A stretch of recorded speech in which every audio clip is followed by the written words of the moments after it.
Саламатсыңарбы, урматтуу студенттер? Биз бүгүн Кыргызстандагы тарыхый эстеликтерди коргоо боюнча сабак өтөбүз. Бул тема менен биз Кыргызстандагы эки чоң маселени козгой алабыз. Биринчиси бул Кыргызстандагы тарыхый эстеликтердин азыркы күндөгү абалы, алардын тарыхы жана аларга болгон мамилелерди. Экинчиси бул силер келечекте тарыхчы мугалим катары тарыхый эстеликтерге окуучуларды ар кандай экскурсияларга, саякаттарга алып баруудагы аларга айтып берүү, аларга көрсөтүү маселелерине токтолобуз. 1983 жылы 18 апрелде ЮНЕСКОнун алдындагы тарыхый эстеликтерди жана тарыхый жайларды коргоо боюнча кеңеште ушул күндү эл аралык тарыхый эстеликтерди коргоо күнү катары жарыялоону сунушташкандагы бул чечим кабыл алынып, ошол күндөн тартып бүгүнкү күнгө чейин 18 апрелди тарыхый эстеликтерди коргоо күнү катары белгилеп келишет. Силер билесиңер, биздин мамлекетибиз тарыхый эстеликтерге өтө бай өлкө. Биздин мамлекеттин бардык аймагында Кыргызстандын жана кыргыздардын тарыхына тиешелүү көптөгөн тарыхый жана маданий эстеликтер орун алган. Бул күндү 1984 жылдан баштап расмий түрдө, салтанаттуу түрдө белгилеп келишет. Кыргызстанда тарыхый жана маданий эстеликтерди коргоо боюнча атайын мыйзам бар. Ал 1999 жылы кабыл алынган. Ошол мыйзамдын негизинде Кыргызстандын аймагындагы бардык тарыхый жана маданий мурастарды коргоо, аларды колдоо, аларды уурдоодон, ар кандай бузулуудан сактоо чаралары көрүлүп келет. Эми тарыхый маданий мурастарга эмнелер кирет? Тарыхый маданий мурастарга биз билебиз, тарыхый эстеликтер кирет. Бирок ошол тарыхый эстеликтерди биз бир канча категорияга бөлүп, аларды системалаштырабыз. Алсак, мисалы үчүн тарыхый эстеликтерге элдин турмушундагы эң маанилүү тарыхый окуяларга, коом менен мамлекеттин өнүгүшүнө, элдердин маданияты менен турмуш тиричилигине байланышкан, атактуу адамдардын ишмердиги менен байланыштуу болгон ар кандай имараттар, курулуштар, мемориалдык жайлар ар кандай, ошондой эле тарыхый көрүстөндөр жана мемориалдар кирет. Мисалга алсак, биздин Кыргызстандын аймагында төмөндөгүдөй эстеликтер бар. Бул Кошой Коргон эстелиги, Өзгөндөгү атайын Өзгөн мунарасы менен чогуу курулган эстелик, Ош шаарындагы азыркы күндө Ордудагы жок болуп кетти, Алымбек Таткага тиешелүү Алымбек Татканын медресеси, бүгүнкү күндө бул медресени дагы атайын реконструкциялап, жалпысынан аны кайрадан калыбына келтирүү аракеттери жүрүп атат.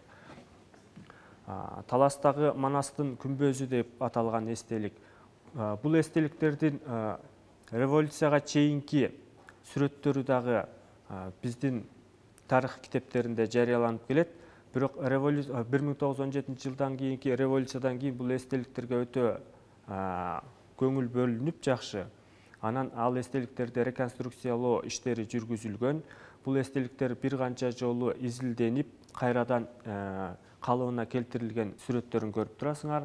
Ошондой эле Бурана мунарасын дагы билебиз. Бурана мунарасы дагы өз кезегинде өтө коркунучтуу, урап калуу коркунучуна чейинки абалга чейин жеткен сүрөтү турат. Көрүп турасыңар, аны кийин реконструкциялап, кайрадан калыбына келтирип коюшкан. Ошондой эле мемориал комплекстерден биз Ата-бейитти да атай алабыз. Кыргызстан аймагында көптөгөн тарыхый эстеликтер убагында жок болуп кеткен. Бул ар кандай себептерден улам. Мисалы үчүн Совет доорунда кээ бир тарыхый эстеликтер Совет доорундагы идеологияга байланыштуу жок кылынган. Мисалы үчүн, ушул эле Алымбек Таткан медресесин айтсак, бул Совет дооруна 1917 жылга аз эле калган убакыттарда тартылган сүрөт болгону менен, бул сүрөттү кийин сүрөттөгү абалын көрсөңөр, анчалык деле урап калуу коркунучун көрүүгө коркунучу жоктой туюлат. Бирок бул имарат бат эле жок кылынып, ордуна башка шаар шаардык имараттар салынып калган. Бул медресенин максаты Алымбек Татканын өзгөчө бир көрөгөчтүгү болгон ошол Ош шаарындагы көбүнчөсүн жаштарды билимдүүлүккө үндөө, аларды окутуу жана ошол доордогу өзгөчө бир курулуш катары көрсөткөн. Себеби дегенде Кокон хандыгынын мезгилинде билесиңер, бардык эле Кокон хандыгынын курамындагы шаарларда медреселер, атайын тарыхый имараттар көп курулган эле. Ошонун бир катары Ош шаарын ары өнүктүрүү максатында, ошондой эле билим берүү мекемелерин куруу максатында Алымбек Татка ушундай медресени курдурган экен. Бирок ошол мен силерге айтып кеткендей, медресе кайсы бир себептерден улам жок кылынган. Ал медресенин кийинки реконструкциялык сүрөтүн көрсөңөр, ушундай имарат экен. Азыркы мезгилде дагы бул өтө чоң маселе. Ушунчалык реконструкциялык сүрөтү дагы турганы менен биз ал имараттын атайын макеттерин жасай албай атабыз. Ар кандай себептерден улам. Биз эгерде мындай макеттерди жасап, реконструкциялык иштерди алдыга жылдырып алсак, биз үчүн аябагандай жакшы болот эле. Себеби дегенде бул медресенин кандай болгондугун көпчүлүк жаштар биле бербейт. Бүгүнкү күндө дагы ушул мындай эстеликтер аябагандай көп. Тарыхый эстеликтер, аларды биз калыбына келтирип, реконструкциялап, көбүнчөсүн музейлерде, тарыхый жайларда колдонсок жакшы болот эле. Ал эми археологиялык эстеликтер. Археологиялык эстеликтер ар кандай археологиялык казуулардын жыйынтыгында табылган эстеликтер. Булар Кыргызстандын бардык аймагында табылган жана табылган эстеликтердин көпчүлүгү Кыргызстандын аймагындагы музейлерде сакталып турат. Аларга силер билесиңер, азыркы күндө Кыргызстандын тарыхый эстеликтеринин алдыңкы саптарында эсептелип келген алтын кенчтери, ошондой эле таш балбалдар, ар кандай жазуулар түшүрүлгөн таштан чегилген эстеликтер, таштагы жазма эстеликтери жана башкалар кирет. Булардын бардыгы археологиялык казуулар жана изилдөөлөрдүн жыйынтыгында табылган эстеликтер. Ошондой эле шаардагы курулуштардын эски имараттарындагы биз тарыхый эстеликтердин катарына киргизебиз. Мисалы үчүн, бул жерде силер көрүп турган азыркы учурда Маданият министрлиги жайгашкан, мурда өкмөт үйү болгон 1927 жылдары салынган имарат. Бул жерде силер билесиңер, ошол эле Кыргыз автономиялык облусу, ошондой эле Кыргыз АСР түзүлгөн мезгилдерде Эл комиссарлар советинин отурган имараты болгон. Бул жерде биз айтып жүргөн атактуу мамлекеттик ишмерлер Жусуп Абдрахманов, Баял Исакеев сыяктуу атактуу ишмерлер ушул жерлерде, ушул имаратта иштеп кетишкен. Ошондой эле өкмөт үйү, бул Кыргыз ССРнин өкмөт үйү катары да белгиленет. Бул дагы тарыхый имараттардын катарына кирет. Мындан башка Кыргызстандын Бишкек шаарында жана Караколдо, Токмокто көптөгөн тарыхый имараттар бар. Алардын бардыгы мамлекеттик эсепке алынып, азыркы күндө коргоодо турган эстеликтер. Мындан тышкары археологиялык казуулардан тышкары дагы ар кандай абалда табылган тарыхый эстеликтер болот. Аларды ошол таап алган адамдар мамлекетке өткөрүп берүү максатында алып келип, ар кандай музейлерге же болбосо ошол Маданият министрлигине атайын өткөрүп беришет.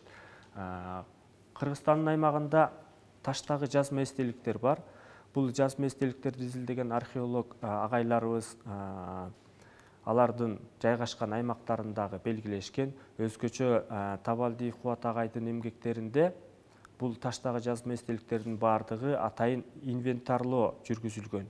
Бардыгын эсепке алып, аларды изилдеп, алардын окулушун, маанисин түшүндүргөн атайын эмгектерди чыгарышкан. Бул жерде мисалы үчүн Орхон Энисай жазуулары деп коебуз, мына ошол эстеликтердин таштагы сүрөтү жана анын окулушу боюнча берилип атат. Бул жерде карасаңар, таштагы эстеликтерди археологдор атайын ошол жака барып, изилдеп, алардын маанисин чечмелеп, бизге алар жөнүндө маалыматтарды берип атат.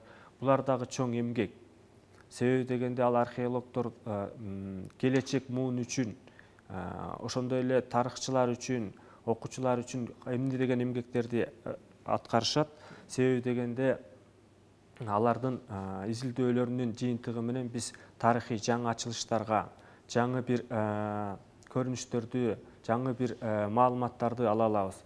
Бул жерде силер көрүп тургандай Кыргызстандын аймагында эл аралык маанидеги эстеликтер бар. Алардын катарына биз Ош шаарындагы Сулайман тоосун киргизе алабыз. Ал 2009-жылы атайын каттоодон өткөн. Мындан тышкары силер көрүп тургандай 2014-жылы Чүй өрүнүндөгү Невакет, Суяб жана Бурана шаар чалдыбарларынын бардыгы ошол каттоодон өткөн ЮНЕСКОдон. Мына ошол эстеликтер дагы эл аралык маанидеги эстеликтердин катарына кирет. Алардын жайгашкан жерин картадан көрсөңөр болот. Картада эски шаарлардын аталыштары жана алардын жайгашкан жерлери көрсөтүлгөн. Ошол эле жанагы ЮНЕСКОдон каттоого өтүп аткан Бурана, Суяб, Невакет шаарларында жайгашкан жерлери Чүй облусундагы бир канча шаарлардын катарында тургандыгын көрүүгө болот. Демек биз Кыргызстандын аймагында Улуу Жибек жолунун боюндагы бир канча шаарлардын болгондугун биз көрө алабыз. Бүгүнкү күндө мамлекеттик каттоодо турган жана өтө коргоого алынган эстеликтерди Маданият министрлиги атайын тизмеге алган. Бул боюнча карап көрсөк, мисалы үчүн тарыхый эстеликтер боюнча 66 объектни, археологиялык эстеликтер 335 деп атат, шаар куруу жана архитектуралык эстеликтер 122, искусство эстеликтери 53, тарыхый, маданий жана табигый эстеликтер 7 объект атайын коргоого алынып, дайыма аларга мониторинг жүргүзүлүп турат. Мыйзам боюнча тарыхый эстеликтер менчиктештирилбейт. Алардын бардыгы мамлекеттин энчиси болуп эсептелет. Мамлекеттин жана мамлекетте жашаган элдин энчиси. Аларды эч кимдин менчиктештирип алууга укугу жок. Ошондой эле Кыргыз Республикасынын аймагында табылган кандай гана болбосун, археологиялыкпы же нумизматикалык эстеликтерби, бардыгы мамлекеттин эсебине өткөрүлүп бериш керек. Себеби дегенде алар Кыргыз Республикасынын аймагында табылган, алардын бардыгы мамлекеттин менчиги болуп эсептелет. Ар бир эстеликти бүгүнкү күндө атайын мамлекеттик эстеликтердин курамына киргизүү менен аларды коргой алат. Себеби дегенде мыйзамдуу түрдө коргош үчүн аларды мамлекеттик ошо тарыхый эстеликтердин тизмесине киргизиш керек. Ошондой эле эстеликтердин бардыгы жалпы тарыхый, маданий жана илимий дөөлөт катары атайын статуска ээ болот. Кыргыз Республикасынын аймагындагы эстеликтер атайын мыйзамдагы тартипте, мыйзамда атайын жазылган бардыгы кандай тартипте корголуш керектиги, ошол тартиптерде корголот. Эми кайсыл аймактарда кандай эстеликтер бар экендигин биз картадан көрө алабыз. Бул картада Кыргызстандын аймагындагы таш дооруна таандык эстеликтер. Таш дооруна таандык эстеликтер кайсыл аймактарда табылган? Мисалы үчүн кызыл менен берилгендер бул палеолит дооруна таандык эстеликтер деп турат. Демек ал Кыргызстандын бардык аймагында көрүп турасыңар картадан палеолит дооруна таандык эстеликтер табылган. Кийинкиси коло дооруна таандык эстеликтер дейт. Өзгөчө коло доорун билебиз, биз андрон жана чуст маданияты деп бөлүп алабыз. Тарыхта биз ошол эстеликтердин жайгашкан аймактарын көрүп турабыз картадан. Демек бул Кыргызстандын бардык аймагында эле бул доорго таандык эстеликтерди көрө алабыз. Ошондой эле аска таш сүрөттөрү деп коет. Аска таш сүрөттөрү ар кандай таштарда, аска беттеринде чегилген байыркы доорлорго таандык сүрөттөр. Бул сүрөттөрдөн биз ошол доордогу адамдардын искусство тармагындагы жетишкендиктерин, же болбосо сүрөткерлигин, алардын өзүнүн курчап турган чөйрөсүн сүрөттөп бере ала турган жөндөмдүүлүгүн көрө алабыз. Ал жерде сүрөттөрдүн ар кандай түрлөрү кездешет. Көбүнчөсүн айбанаттардын сүрөттөрүн, адамдардын сүрөттөрүн көрүүгө болот жана дүйнө тааным боюнча ар кандай сүрөттөрдү көрүүгө болот. Мына ошол сүрөттөрдүн жайгашкан жерлери көрүп турасыңар, Кыргызстандын аймагында көптөгөн жерлерде аска таш сүрөттөрү табылган. Ошондой эле кийин Кокон хандыгынын мезгилинде дагы Кыргызстандын аймагында бир канча чептер курулган, билесиңер. Кокон хандыгы өзүнүн бийлигин бекемдөө максатында өзү басып келген аймактардын баардыгына чеп курууга аракет кылган. Мына ошол чептердин жайгашкан жерлерин көрсөңөр болот. Кыргызстандын көпчүлүк аймактарында мындай чептер курулган. Мыйзам боюнча кандай гана тарыхый эстеликтер болбосун, ошол ордунда сакталыш керек. Жана аны жылдырууга, бузууга тыюу салынат деп турат. Биз аларды эгерде ошондой тарыхый эстеликтерди көргөн болсок, жана аларга эч кандай зыян келтирбешибиз керек. Силер билесиңер, тарыхый жайларга зыяратка барышат. Бүгүнкү күндө Кыргызстандын көпчүлүк аймагында тарыхый жайлар жана тарыхый эстеликтер көп болгондуктан окуучулар мектептен тышкары, класстан тышкары сааттарды өтүү максатында же экскурсияларды уюштуруу максатында атайын тарыхый жайларга барышат.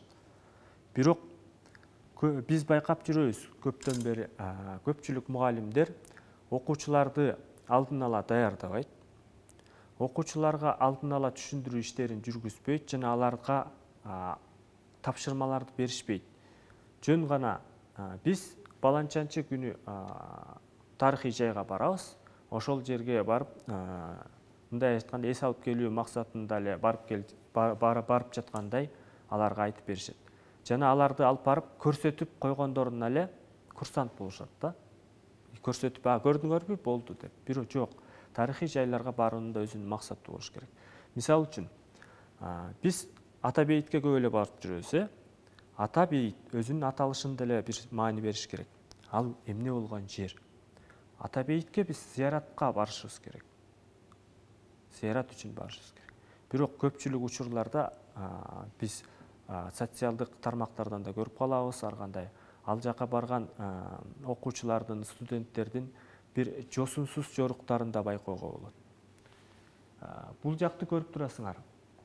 Ата бейит кандай түзүлгөн? Ата бейиттин тарыхы жөнүндө кыскача маалыматтарды билебиз. Ата бейитте 1937-38 жылдары репрессиянын курмандыктары болгон биз кыргыз мамлекеттүүлүгүн түптөгөн атактуу инсандардын сөөгү жаткан жер. Ал жерде атуу жүргүзүлгөндүктөн мемориал комплекс катары ушул ата бейитти курушкан жана ал жерге каза болгондордун сөөктөрүн кайрадан арулап көмүшкөн эле. Биз ошол жерге барганда ар кандай сүрөттөрдү көрө алабыз. Чийип кеткендерин көрөбүз, жазып кеткендерин көрөбүз. Мисалы үчүн, бул жакта окуучулардын биз зыяратка барган эмес, жөн гана эс алып жүргөнүн эле көрүп атабыз. Ал жака булардын сүрөткө түшүү же болбосо бир жаңылык көрсөтүү максатында эле барганын көрүп атабыз. Ар кандай жазууларды калтырып кетишет. Ошо ата бейит эле эмес, башка тарыхый эстеликтерге деле атайын боектордун жардамы менен өздөрүнүн аттарын жазышат, же бир сүрөттөрдү тартышат. Ал боектор эми оңой менен өчпөйт дейт. Эстелик биздин тарыхыбыз. Эстелик бул биздин ата бабабыздын басып өткөн жолу.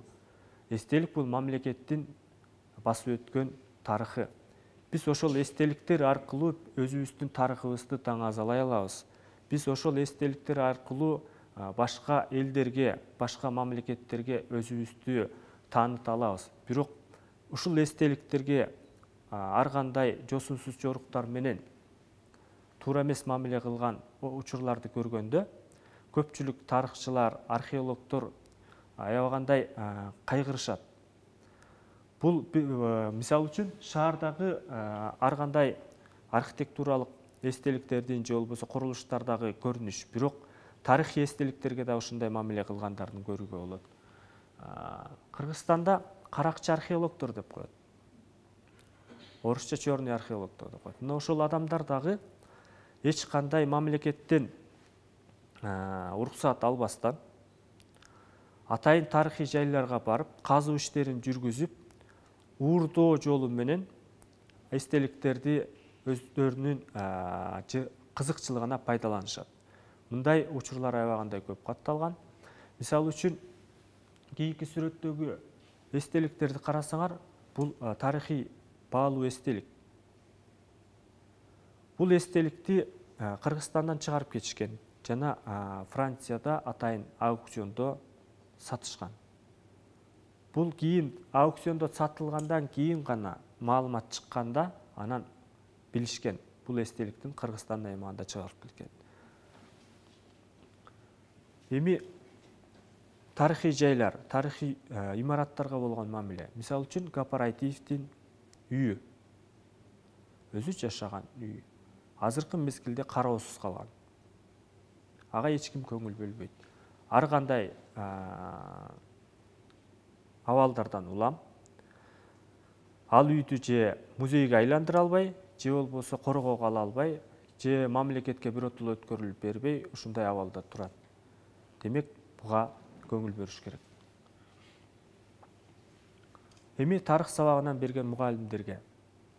Биз тарых сабагын өтүп жатканда, тарыхты эле окутуу менен алек болбой, ошо тарыхтагы булактарды, тарыхый эстеликтерди кошо айтып беребиз. Ал эстеликтерди айтып берип жатканда, алардын кайда экендигин, кандай мааниге ээ экендигин кошо түшүндүрүшүбүз керек. Ошондой эле андай эстеликтерге биз саякатка барышыбыз керек. Анткени окуучулар андай эстеликтерди өз көздөрү менен көрүп, силерден маалыматтарды уккандан кийин гана толук кандуу маалымат ала алышат. Бирок көпчүлүк мугалимдерге бул тарыхчы мугалимдер мындай даярдыктардан өтүшпөйт. Мисалы үчүн, экскурсияга чыгуунун, ошол саякатка чыгуунун максатын аныктап алыш керек. Булар эмне максатта чыгып жатышат? Балдарды, окуучуларды эмне максатта алып барып жатат? Экинчиден, маршрут кайсы жерлерге барат? Так маршрутун белгилеп алып, мисалы үчүн, эгерде ал бир канча эстеликтерди көрүп келүү үчүн пландап жатса, окуучулар менен ошол жерлерге маршруттарын аныктап алыш керек.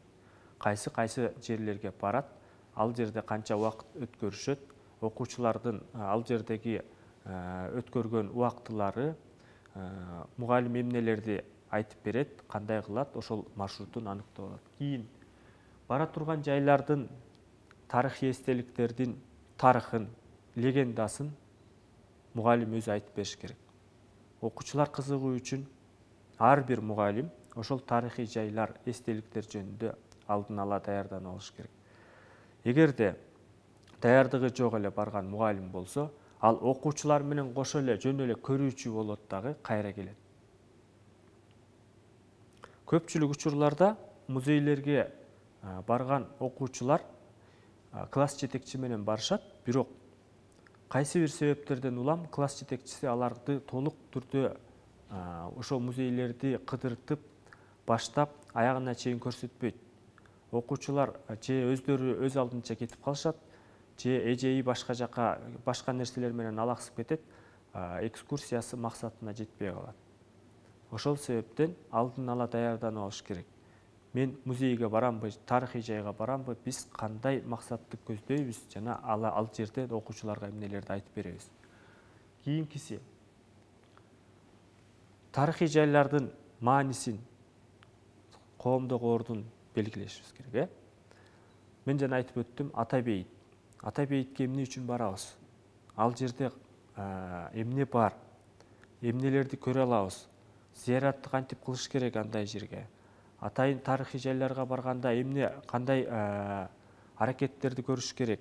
Окуучулар өздөрүн кантип алып жүрүш керек? Ошонун баардыгын биз алдын ала окуучуларга айтып беребиз. Ошондой эле окуучуларга алдын ала тапшырмаларды берип коюш керек. Алар жөн гана көрүп,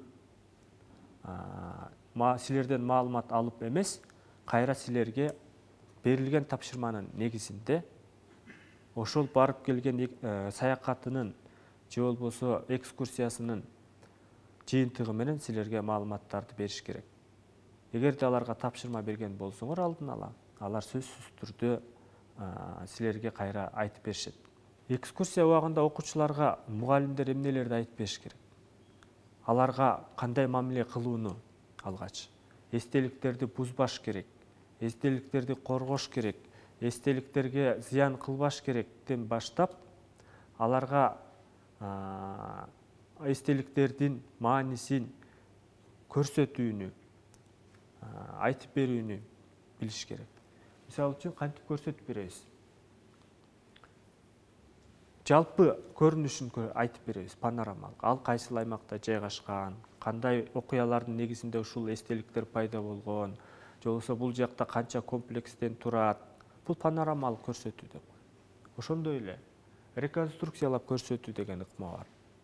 Силер билесиңер, атайын музей таануу китеп, музей таануу тарыхын өткөнбүз, ошол китепте мындай ыкмалардын көбү жазылган. Бул жакта мен аз кыскартып эле берип жатам. Ошол жерде биз тарыхый эстеликтерди кантип көрсөтүшүбүз керек. Кээ бир эстеликтердин баштапкы түзүлүшү жок. Кээ бир эстеликтер бузулуп калган, же болбосо башка жерден көчүрүлүп келген, же болбосо эстеликтер толук эмес болгон учурларда биз аны реконструкциялап көрсөтүп беришибиз керек. Аны баштапкы абалы мындай болгон, ал сүрөттө, балким сүрөттөр бар болсо ушундай сүрөттөгүдөй абалда болгон, азыркы абалы мындай, бирок келечекте аны реконструкциялап мындай кылып жасаса болот деген сыяктуу түшүнүктөр менен айтып берсе болот. Анан салыштырып көрсөтүү. Көпчүлүк эстеликтерди биз салыштырышыбыз керек. Башка мамлекеттеги атактуу эстеликтер менен, же болбосо башка аймактагы эстеликтер менен биз салыштырмалуу түрдө көргөзүп беребиз. Анан айтып бериш керек. Айтып берүүнүн да бир канча ыкмалары бар. Силер айтып берип жатканда аларга көркөм, так, кыска мааниде түшүндүрүп берсеңер, окуучулар ошол эстеликтерди көрүү менен силерге кайрадан маалыматтарды бере алышат. Эстеликтерди айтып берип жатканда көбүнчөсүн биз маалымат түрүндө түшүндүрмө кылып, же болбосо репортаж кылып, же цитата келтирип айтып беребиз. Булардын ар биринин өзүнүн орду бар айтып берип жатканда.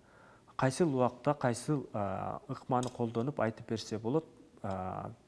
Бул жөнүндө дагы кийинирээк айтып берем. Бирок ар биринин өзүнүн орду бар. Мисалы үчүн кайсыл убакта цитата келтиребиз? Эгерде Атай бейит жөнүндө айтып жатканда биз сөзсүз түрдө Чыңгыз Айтматовдун чыгармаларынан, же болбосо Чыңгыз Айтматовдун ушул өзүнүн атасы Төрөкул Айтматовдун сөөгүн издеген, ал кайсыл жерде болду экен, кайсыл жерде каза болду экен деген өзгөчө бир эскерүүлөр бар. Ошолорду цитата түрүндө келтирип койсок болот. Ошондой эле балким Бурана мунарасы жөнүндө айтып жатканда дагы өзүнүн легендалары бар. Бурана мунарасынын пайда болушу жөнүндө, анын курулушу жөнүндө легендалар бар. Биз алардан цитата келтирип, мисалы үчүн Баланча деген легендада мындай айтылат. Ал боюнча Бурана мунарасы мындай максатта курулган деген түшүнүктөрдү биз окуучуларга цитата келтирүү менен айтып берсек болот. Аларга жалпы маалымат берип, репортаж кылып койсок болот. Кыргызстандын аймагындагы эстеликтердин катарына, тарыхый маданий эстеликтердин катарына ар кандай скульптуралык эстеликтерди, картиналарды да киргизүүгө болот. Бирок бүгүнкү күндө Бишкек шаарындагы мамлекеттик музейлерде, мамлекеттик жайларда мындай эстеликтерди коргоо жакшы жолго коюлганы менен эстеликтерди жана мурастарды коргоодо аймактык музейлерде көптөгөн маселелер бар да. Себеби дегенде алар атайын эрежелерди сакташпайт, же болбосо кайсы бир себептерден улам өздөрүнүн музейин ушул жол менен алдыга чыгарабыз, рекламалайбыз, же болбосо интернет социалдык сеттерге чыгарабыз деген максатта көпчүлүк буюмдарды колдонуп, мисалы үчүн өткөндө бир социалдык сетте атайын маалыматтар жүрөт. Кожомкулдун чепкенин кийип көрүп атышат. Ал өзү алып адам болгон экен. Ал адам аябагандай чоң киши болгон экен, бирок ал кишинин чепкени биз музейлерде тарыхый мурас катары сактайбыз. анын өзүнүн сактоонун эрежеси бар. Ал атайын инструкцияда деп коебуз, инструкцияда берилген эрежелердин негизинде сакташ керек. Бирок аны атайын интернетке чыгарыш үчүн кайсы бир блогерлер болсо, ошолорго кийгизип көрүп, мындай чоң, мындай болгон деп көргөзүп, аларды эстелиги менен мактанып жатышкандай көрүнөт. Же болбосо ошол эстеликтерди алып алып, ар кандай бир көргөзмөлөргө алып барып көргөзүшөт. Ал өзүнүн эрежелери бар. Эстеликтерди колдонуу боюнча, эстеликтерди пайдалануу боюнча атайын инструкция бар. Ошол инструкцияны сакташ керек. Эгер сактабаган болсоң, зыян келтирген болуп эсептелесиң. Эгерде эстеликтерге биз зыян келтирген болсок, бул эстеликтерге зыян келтирүү, эстеликтерди бузуу бул чыккынчылык менен барабар деп археологдор көп айтышат. Ошол себептен биз эстеликтерди, эгерде колубузда кандай эстеликтер бар болгон болсо, биз аларды сактап калышыбыз керек. Көпчүлүк аймактарда айылдык музейлер бар да. Ошол айылдык музейлерди түзгөн адамдар ушу айылдагы эле тарыхчы мугалимдер болгон. Силер да буюрса окууну бүткөндөн кийин тарыхчы мугалим катары кайсы бир мектептерде иштеп калган болсоңор, ошол аймактагы тарыхый эстеликтерге өзгөчө көңүл бөлүп, ошол аймактагы окуган окуучуларга ал эстеликтердин маанисин түшүндүрүп берип коюшуңар керек. Себеби дегенде ал эстеликтер коргоосуз калып калат. Эгерде ал мамлекеттик коргоодо болбогон болсо эстеликтер, демек аны эч ким карабайт, корголбойт. Ал жерде ар кандай айдоо жерлер болсо, айдоо иштери жүргүзүлүп кетиши мүмкүн. Курулуш курула турган жер болсо, эч кандай себепсиз эле курулуш курулуп кетиши мүмкүн. Же болбосо атайын кен чыккан аймакта жайгашкан болсо, эч кандай археологиялык чалгындоо иштери жүргүзүлбөстөн эле кен казуу иштери жүргүзүлүп кетиши мүмкүн. Ошол себептен ошол аймактагы тарыхчылар, тарыхчы мугалимдер ал аймактын тарыхын, тарыхый эстеликтерин жакшы билиши керек жана аларды коргоого милдеттүү. Эгерде мүмкүнчүлүктөрү болсо, ошол мектептерде атайын тарых класстарын же музейлерин ачып алып, ошол эстеликтерди алып келип ошол жерге сактоого болот. Эгерде кыймылдуу болсо. Себеби дегенде ал эстеликтер ал жерде кароосуз калган болсо, андан ары жок болуп кетиши мүмкүн. Мындай музейлер, айылдык музейлер, ошо айылдык тарыхчы мугалимдердин демилгеси менен түзүлгөн көптөгөн музейлер бар Кыргызстан аймагында. Алардын ишмердигин карасак, ошол эстеликтерди коргоо эле эмес, андан ары аларды изилдөөгө тарыхчы археологдор менен байланышып, аларды тарыхый айлампага киргизүүгө аракет кылышат. Тарыхый эстеликтер табылган жерлердин көпчүлүгүндө бүгүнкү күндө дагы изилдөө иштери жүргүзүлүп жатат. Себеби дегенде бардык аймактар изилденип бүтүлө элек. Эгерде биз археологдордун пикирине макул болсок, көпчүлүк аймактарда изилдөө иштери дагы деле жүргүзүлө элек. Биз аларды изилдөө үчүн ошол аймактагы аймакты жакшы билген адамдар менен байланышып, ал аймактагы тарыхый эстеликтер жайгашкан аймактардын бардыгын белгилеп алып, ал жерлерде ар кандай курулуштардын же болбосо айдоо иштеринин жүргүзүлүшүнө тыюу салып коюш керек. Себеби дегенде качан гана археологиялык изилдөөлөр жүргүзүлүп бүткөндөн кийин гана анан ал аймактарды иштетүүгө уруксат берилет. Ошол себептен биз ошол аймактардагы эстеликтерди коргоп калуу үчүн дайыма байкоолорду жүргүзүп, эгерде буюрса силер дагы тарыхчы болуп ошол мектептерде иштеп калсаңар, же болбосо ошол аймактык айылдык депутат же айыл өкмөттөрдө иштеп калган болсоңор, бул маселелерге өзгөчө көңүл бөлүп коюшуңар керек. Себеби дегенде Кыргызстандын бардык аймагында тарыхый эстеликтер көп сандап табылат. Көп сандап жайгашкан. Аларды коргоо жалгыз эле мамлекеттик мекемелердин иши эмес. Аларды коргоо ал жалпы мамлекеттин энчиси жана элдин энчиси болгондуктан бардыгыбыз биргеликте коргошубуз керек. Эстеликтер биздин тарыхыбыз, эстеликтер элдин тарыхы болуп эсептелет. Так, урматтуу студенттер, эми силерге суроо. Биз кээ бир тарыхый жайларды өтө көп токтолгон жокпуз. Себеби дегенде алар боюнча силер менен чогуу бирдикте кайталайбыз. Мисалы үчүн Ата бейитти алсак, Ысталбек, сен билесиңби Ата бейит кайсыл жерде жайгашкан, ал кандай тарыхый жай? Ата бейит бул биз билебиз бүгүнкү күндө. Ата бейит улуттук тарыхый мемориалдык комплекси Бишкек шаарынан 30 чакырым алыстыктагы Чоң Таш айылында жайгашкан. Ата бейит улуттук тарыхый мемориалдык комплекси азыркы коомдо жаштарда өсүп келе жаткан муундардын арасында өтө мындай тарбиялык мааниси чоң деп ойлойм ал жерде.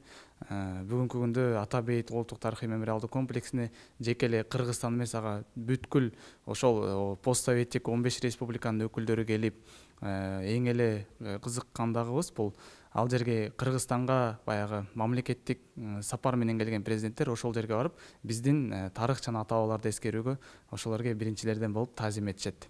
Негизинен Ата бейиттин азыркы коомдогу биз үчүн аябай мааниси чоң. Эми дагы суроо, биз тарыхый эстеликтерге кандай мамиле кылышыбыз керек?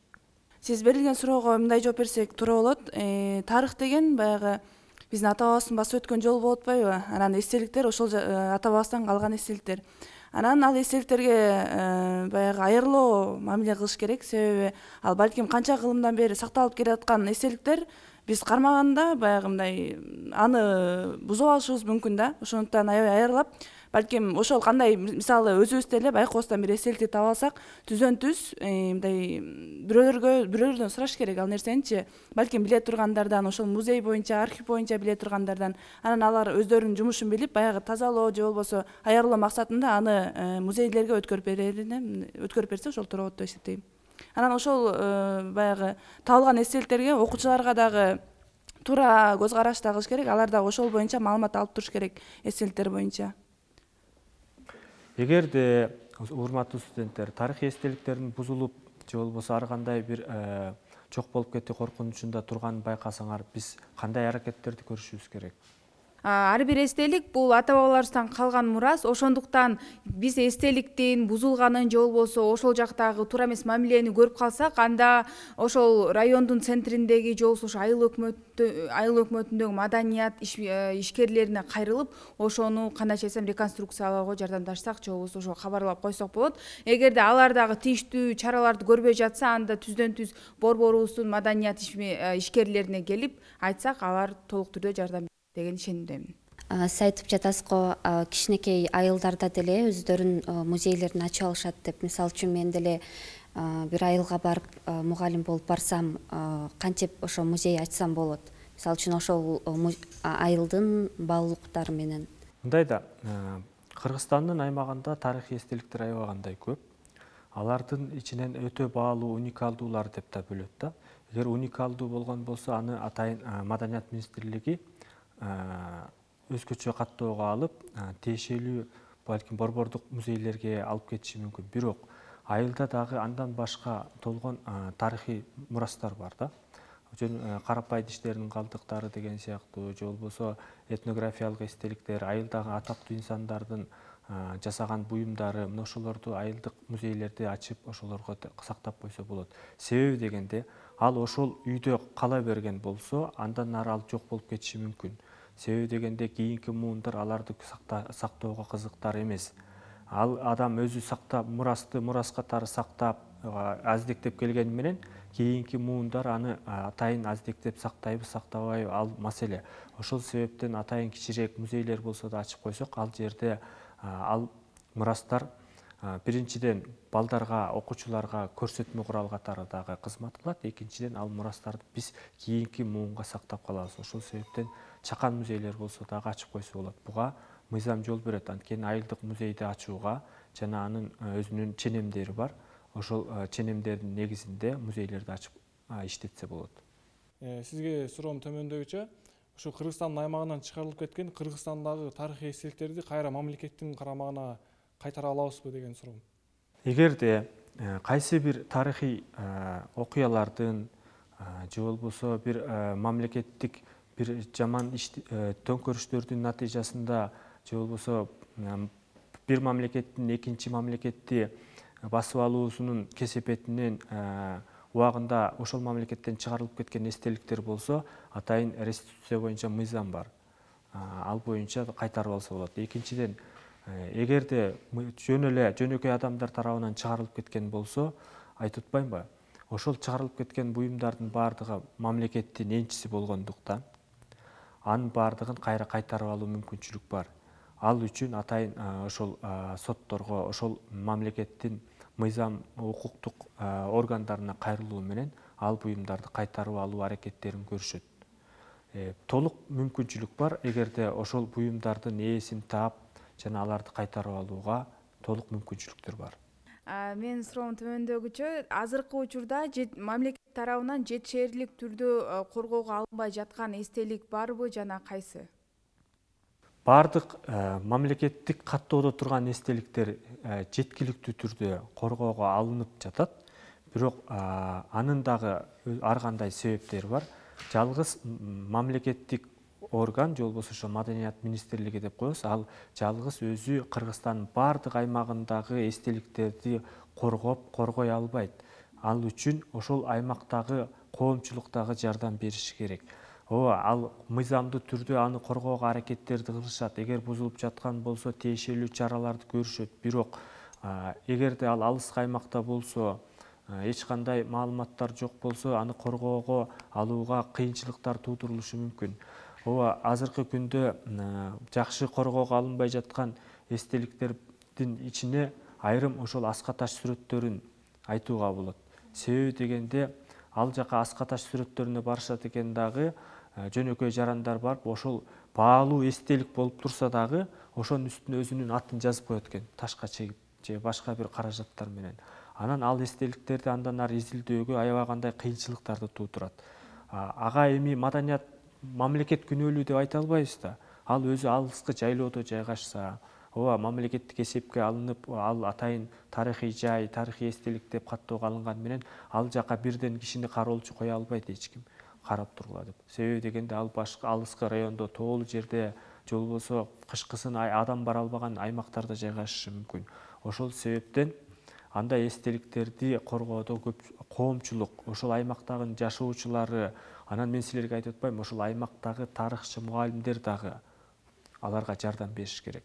Себеби дегенде биз окуучуларга ошону айтып түшүндүрүшүбүз керек, аларды бузбагыла. Себеби дегенде ал жерде биздин тарых, мамлекетибиздин тарыхы, ата бабабыздын басып өткөн жолу ал жерде тарыхый эстеликтерде берилген. Ошолорду бузбайлы деп биз түшүндүрүү иштерин жүргүзүшүбүз керек. Эгерде эстеликтердин бузуп аткандарын көргөн болсоңор, же ошондой бузулуп жатканын көргөн болсоңор, дароо атайын органдарга, же болбосо маданият бөлүмдөрүнө кайрылсаңар болот. Алар ал эстеликтер андан ары жок болуп кетишини сактап калышат. Бузулуп жаткан эстеликтердин көптөгөн мисалдары бар. Алар жөнүндө азыркы күндө интернет тармактарында дагы берилип келе жатат. Карап көрсөңөр болот.